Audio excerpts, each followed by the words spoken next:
multi-grip or Swiss bar bent over barbell row is, honestly, in my opinion, probably a better back builder than the bent over row. The main reason why is because it allows a lot more freedom of the shoulder blades. In other words, it allows it to move. And so what we're oftentimes trying to do in any sort of row is get the shoulder blade or the scapula to move so we can get a stretch, especially through our lats, and then we can get a strong contraction through our lats. And when we have this double overhand grip, it can actually prioritize putting that work somewhere else or not allow the shoulder blade to move in some cases. So it's, in my opinion, a lot more intuitive this way. Some of the same fundamentals will apply to this rowing variation as to the bent over barbell row version. So if you haven't watched that, I do have a video on that. But just a quick recap on this one. What we want to do when we set this up is we're first going to set up with a somewhat wide stance, so a bit outside of our shoulders, and we want to turn the toes out slightly. This helps save the lower back a bit. And we're going to start close. I'm going to choose this outermost grip, which means that there's a dip in the bar in the middle, which extends the range of motion. I don't necessarily need to touch the body, but I can get a lot closer with this palms facing grip. So it's something I keep in mind. The range will feel longer with this bar versus the regular bar. So going from there, I'm going to make sure to drive my shoulder blades down away from my ears, and then I'm going to stand up. I like to drop into position, so I'm going to walk this back slightly. I'm still going to assume my same stance, and then I'm going to bend to the waist, and then from there, I'm going to row that towards my belly button.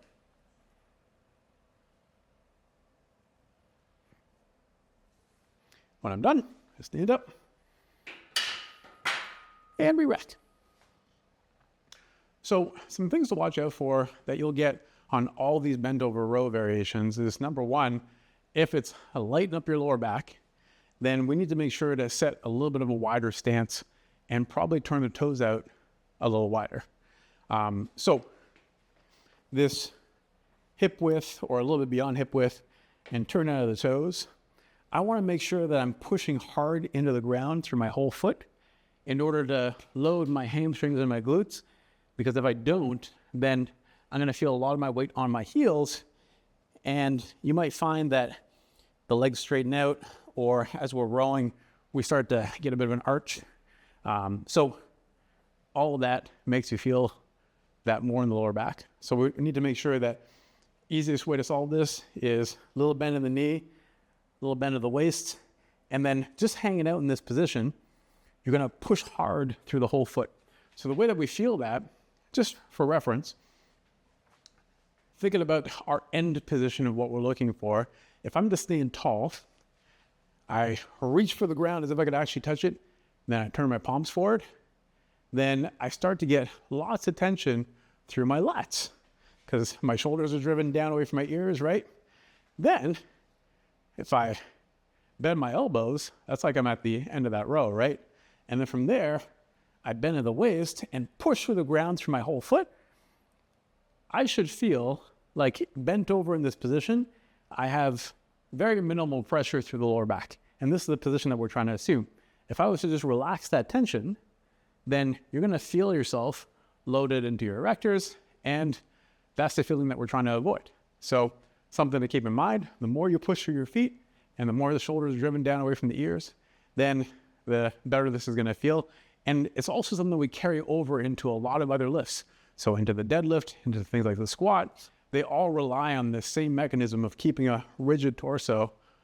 So there are some conflicting thoughts on bent over rows and how much we want to involve the lower back. Some people like it, some people don't. I'm in the camp that doesn't usually, because I think there's better ways to get into our lower back or to strengthen positions other than just kind of letting that loose on the bottom, but that's just me. Something that we're going to watch out for when we're setting this up is that depending on the grip that you choose, it's going to change the hand position. So in this bar, the palms face each other, or they end up a little 45. Or if you flip the bar around, they're going to end up a little bit more palms to the ceiling. So when we think about what that's going to emphasize, then a little bit more, let's say, palms neutral or pronated, so a little bit more palms to the floor, then we're going to involve a little bit more of the mid-back to, mid lats. The more our palms turn to the ceiling, then the more low lats that we involve and a little bit more bicep you get involved.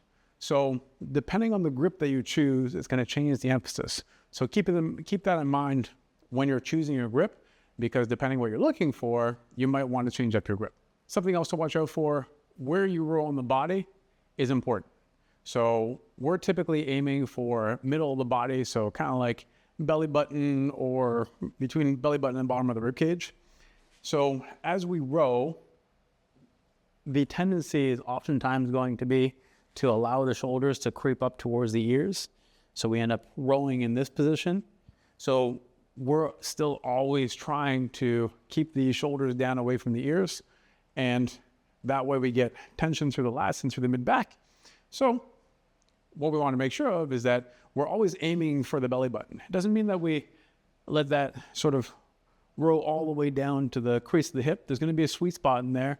We want to think about it like driving the elbow straight through behind us, pretending like we're trying to nudge something behind us. I think about it like trying to elbow somebody behind me. So in this case, if I drive my elbow through me, then I'm going to get a good contraction through the lats. If I allow the shoulder to creep up to the ear and pull past myself, then I'm going to start to get this turnover and into the front of the shoulder. So that's another thing that you have to watch out for on all rowing variations. But in this case, it can be amplified because we have more freedom of what we do with the elbows. So the elbows still have to stay a little tucked to the body versus flying out to the sides as we row. Hope that helps. Bring it.